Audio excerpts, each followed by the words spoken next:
Hello and welcome to Keeping Score Games. I'm Cody, and today we're talking about Phantasmic. This was provided to us by Button Shy Games after we reviewed their last set.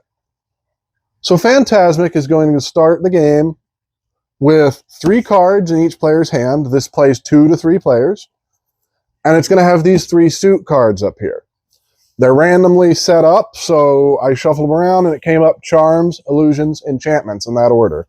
The one on top is the strong suit, the one on bottom is the weak suit. So I'm actually going to play a game against nobody and see what happens. I'm going to start as the leader. And I'm just going to start with a 3 of charms, because it's a relatively high card. Now, my opponent has to play a card and say whether or not it's weaker or stronger than the card I played. They're going to say it's stronger.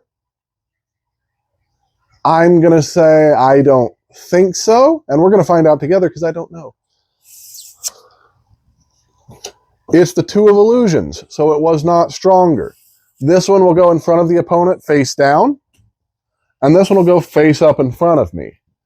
And the game is played like that until somebody has three cards face up in front of them.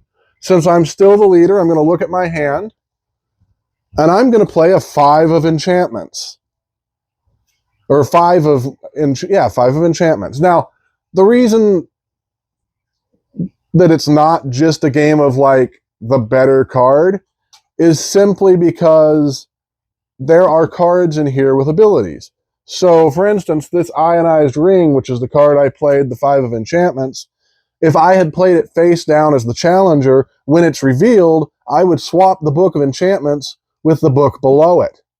So, say it was in the middle, then enchantments would suddenly become a weaker suit. And I might have played it and said that it was weaker,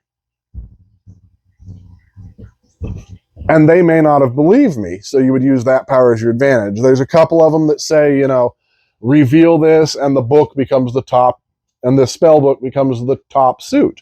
This one says the outcome, the loser of the deal must give 1 card from their hand to the winner.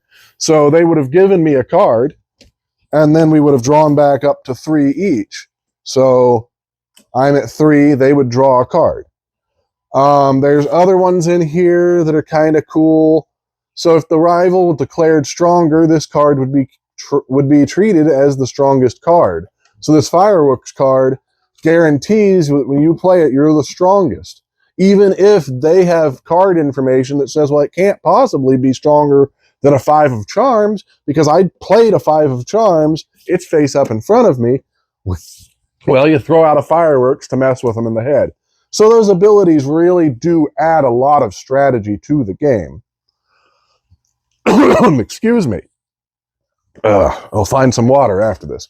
And it really does add a lot to the game. Thank you, assistant son.